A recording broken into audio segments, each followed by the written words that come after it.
You're watching Liquid Lunch on Newsmax TV. Frank Moreno here in New York. John Tabacco is on assignment in Florida. He'll be back with me tomorrow here in New York City. But if you're just tuning in, it is a historic day. Yesterday, we told you about the House resolution to condemn President Trump for pulling the troops out of Syria. Now, today, Rand Paul blocked that resolution from coming to a vote in the United States Senate.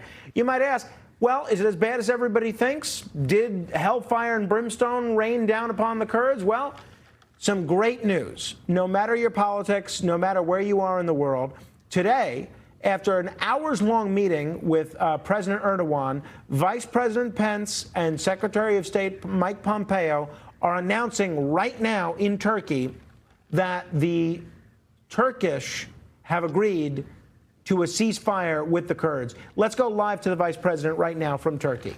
Specifically, I want to ask you if they brought the issue up of the bank, Hall Bank, rather. Not in the context of these negotiations.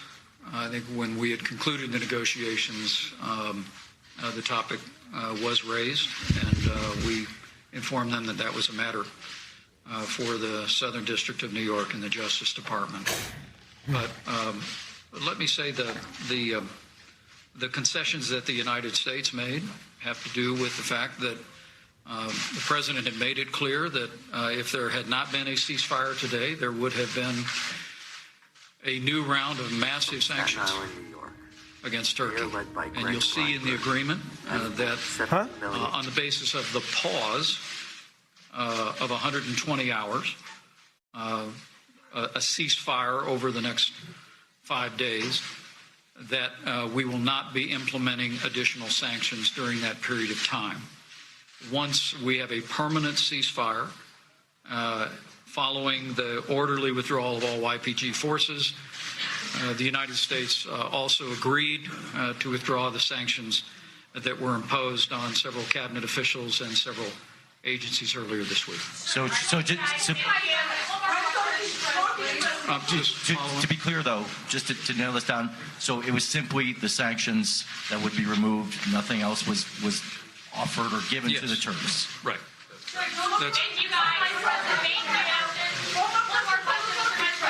Yeah, go ahead, Kate. Go ahead. Thank you, Mr. Vice President. The Vice President there taking some questions about this agreement and a bunch of unrelated news. We're going to continue to monitor this.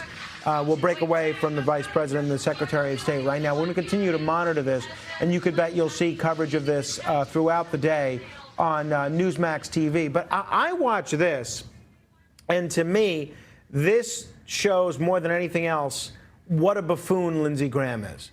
I mean, he is pushing a foreign policy that has failed repeatedly and repeatedly. He's pushing a Bush-era foreign policy, which American voters have rejected in 3 straight elections. And yet, Lindsey Graham still has no shame. Listen to Lindsey Graham yesterday talking about how terrible the president was to withdraw these troops from Syria. Take a look. This was yesterday. Russia and Iran keep aside functioning. Yeah, you're a good man. You're a good choice for this. So my questions are really not about you and your policies. It's about this president's policies. I could not agree more with Senator Markey. This is the most screwed up decision I've seen since I've been in Congress. When the president said today, Syria, the invasion of Turkey, Turkey's invasion of Syria is really of no consequence to us. Do you know why we sanction Turkey, if that's true, Mr. Hook? The president did threaten sanctions on Friday and has imposed some of them on Monday. And I cheered them on. I don't know how in the world Pompeo and Pence bring an end to the bloodshed before they leave the president of Syria. If Syria wants to fight for their land, that's up to Turkey and Syria. So I view the situation on the Turkish border with Syria to be, for the United States, strategically brilliant. So I almost, when I first heard that clip, I didn't think I heard it accurately, but he said this is the worst foreign policy decision since he's been in Congress.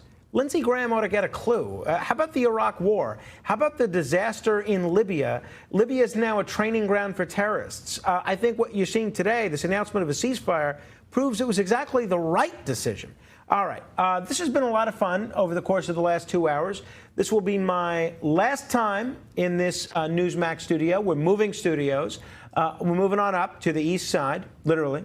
And I'll have quite a bit of fond memories here. I'm hoping the new studio has just as much bubbly as this one does. Tune in tomorrow, same bat time, same bat station. John and I will be reunited. Hopefully you'll be with us. Meantime, you can email me, Morano@nycradio.com. I'll see you on TV.